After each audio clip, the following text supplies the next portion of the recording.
Hello friend, welcome to VSP online classes.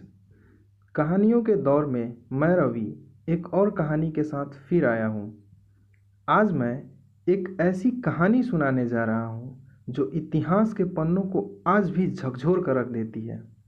यह कहानी उन दिनों की है जब हमारे देश भारत पर अंग्रेज़ों की हुकूमत हुआ करती थी। शासन प्रशासन सब अंग्रेज़ों के अधीन हुआ करता था, या साफ तौर पर कहें तो भारत की बागडोर अंग्रेज़ों के हाथ में थी।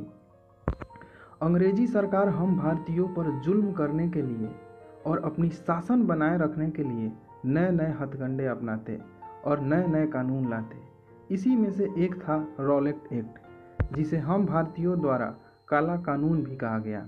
मार्च 1919 में भारत की ब्रिटिश सरकार द्वारा भारत में अंग्रेजी शासन के दमनकारी नीतियों के खिलाफ उभर रहे राष्ट्रीय आंदोलन को कुचलने के उद्देश्य से निर्मित कानून। यह कानून सिडनी रॉलेट की अध्यक्षता वाली सेडिशन समिति के सिफारिश के आधार पर बनाया गया था। इस कानून के तहत ब्रिटिश सरकार को यह अधिकार प्राप्त हो गया था कि वह भारतीयों पर अदालत में बिना मुकदमा चलाए उसे जेल में बंद कर सके। इस कानून के तहत अपराधियों को उसके खिलाफ मुकदमा दर्ज कराने वाले का नाम जानने का अधिकार भी समाप्त कर दिया गया था। साफ तौर पर इसे बिना वकील और बिना दलील वाला काला कानून ही कहा गया था। इस कानून के बारे में सुनते ही भारतीयों में गुस्सा फूट पड़ा और वह आक्रोशित हो उठे। देश के अधिकांश हिस्सों में 30 मार्च और 6 अप्रैल को देशव्यापी हड़ताल का आह्वान किया गया। हालांकि इस हड़ताल का सबसे ज़्यादा असर पंजाब के ही अमृतसर, लाहौर, गुजरावाल, जालंधर जैसे शहरों में देखने को। इसके बाद 9 अप्रैल को रामनवमी के अवसर पर भारतीयों द्वारा जुलूस निकाला गया, जिसमें साफ तौर पर हिंदू मुस्लिम एकता को देखा गया। इस एकता को देखकर अंग्रेजी शासन के लोगों और उनके अधिकारियों के होश उड़ गए थे और वो इस बात से काफ़ी चिंतित हो उठे थे। वे लोग आनन फानन में आकर वहाँ के लोकप्रिय नेता सत्यपाल और सैफुद्दीन किचलू को अमृत शहर में बंदी बना लिया और काला पानी की सज़ा दे दी, जिसे लोगों में गुस्सा और फूट गया और लोग इसका विरोध करने लगे। अब दिन था 13 अप्रैल 1919, बैसाखी का त्यौहार। पूरा देश बैसाखी के हर्षोल्लास में डूबा था। पंजाब प्रांत के अमृतसर के स्वर्ण मंदिर में काफ़ी लोग आए हुए थे। वैसे स्वर्ण मंदिर का भी अपना एक अलग इतिहास रहा है, इस पर हम कभी बाद में चर्चा करेंगे। बैसाखी के मौके पर मंदिर में आने वालों की संख्या काफ़ी मात्रा में थी, तो लोग बगल के खाली पड़ा मैदान में जाकर बैठने लगे। वहाँ छोटे छोटे बच्चे खेलने लगे, बड़े बूढ़े लोग आपस में हंसी मजाक करते, हर्षोल्लास का माहौल था। लोग बैसाखी का त्यौहार पूरे आनंद के साथ मना रहे थे।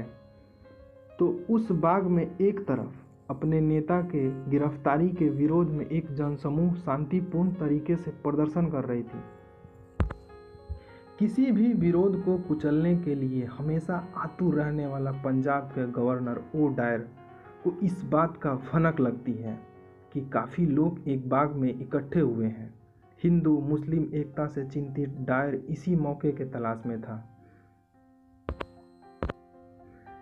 बता दें कि पंजाब के तत्कालीन गवर्नर माइकल ओ डायर ने अपने ही उपनाम वाले जनरल डायर को आदेश दिया कि वो भारतीयों को सबक सिखाए। इस बात को सुनते ही जनरल डायर, जिसका पूरा नाम ब्रिगेडियर जनरल रेजिनॉल्ड डायर था, और उसके नेतृत्व में अंग्रेजी फौज के जालियांवाला बाग जाने का फैसला किया। जालियांवाला बाग दरअसल स्वर्ण मंदिर के बगल वाला बाग। यह बाग दरअसल चारों तरफ से उस ऊंचे मकानों से घिरा हुआ था। इसमें घुसने का मात्र एक ही रास्ता था। इस बात का फ़ायदा उठाते हुए जनरल डायर बाग के मुहाने पर ही अपने सैनिकों और तोपों के साथ पहुंचता है।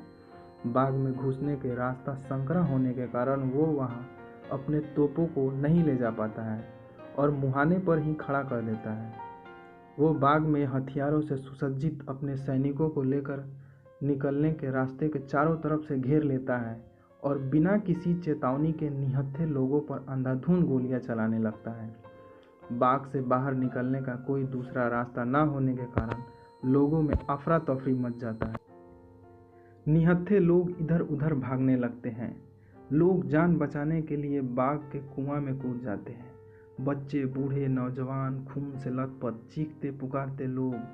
बाग पूरा रक्त रंजित हो जाता है और क्रूर जनरल डायर गोलियां बरसाता रहता है। कहा जाता है कि 10 मिनट में 1650 राउंड गोलियां चलाती है। उसके बाद उसकी गोलियां खत्म हो जाता है। 1000 से ज़्यादा लोग मारे जाते हैं। 2000 से अधिक लोग घायल हो जाते हैं। 120 लोगों के शव उस कुएं से निकाले गए जिसमें लोग जान बचाने के लिए कूद गए थे। इस हत्याकांड के बाद क्रूर डायर शहर में कर्फ्यू लगा देता है ताकि लोग अस्पताल न जा सके, जिस कारण से घायलों में से काफ़ी लोगों की मृत्यु हो जाती है। इतनी जान जाने के बावजूद अंग्रेजी सरकार अपने नीचता का परिचय देते हुए आधिकारिक तौर पर 200 लोगों के घायल होने और 379 लोगों के शहीद होने की बात स्वीकार करती है, जिसमें 337 पुरुष, 41 नाबालिग लड़का और एक 6 सप्ताह के बच्चों के मरने का आंकड़ा पेश करता है। इस जघन्य हत्याकांड की विश्वव्यापी निंदा हुई, जिसके दबाव में भारत के लिए secretary of state Edwin Montagu ने 1919 के अंत में इसकी जांच के लिए हंटर कमीशन नियुक्त करती है। कमीशन के सामने ब्रिगेडियर जनरल रेजिनाल्ड डायर ने स्वीकार किया कि वह गोलियां चलाकर लोगों को मार देने के निर्णय पहले से ही लेकर वहां गया था। हंटर कमीशन के रिपोर्ट आने के बाद 1920 में डायर को ब्रिटेन भेज दिया जाता है। वहां हाउस ऑफ कॉमन्स ने उसका निंदा प्रस्ताव पारित किया, परंतु हाउस ऑफ लॉर्ड्स ने इस हत्याकांड की प्रशंसा करते हुए उसको प्रशस्ति प्रस्ताव पारित किया और ब्रिटिश साम्राज्य का शेर बताया। विश्वव्यापी निंदा होने के बाद ब्रिटिश सरकार को निंदा प्रस्ताव पारित करना पड़ा और 1920 में ब्रिगेडियर जनरल रेजिनाल्ड डायर को इस्तीफा देना पड़ा।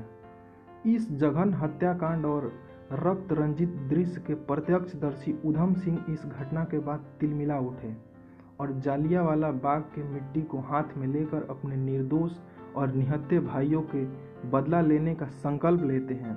और काफ़ी कठिनाइयों के बावजूद उधम सिंह भारत से ब्रिटेन जाते हैं और डायर को मारकर ही दम लेते हैं। भारत के इस सपूत को भारतीय आज भी पूरे सम्मान के साथ याद करते हैं। अंग्रेजों के अत्याचारों की पराकाष्ठा का सूचक जालियांवाला बाग हत्याकांड के आज 100 साल से ऊपर हो गए हैं, पर आज भी हम भारतीयों द्वारा इसे काला दिन के रूप में याद किया जाता है। इस कहानी को सुनने के लिए धन्यवाद। आप लोग हमें ऐसे ही प्यार करें, वीडियो को लाइक करें, सब्सक्राइब करें और दोस्तों में शेयर करें, ताकि फिर से हम आपके लिए भारत की एक और नई कहानी लेकर आएँ।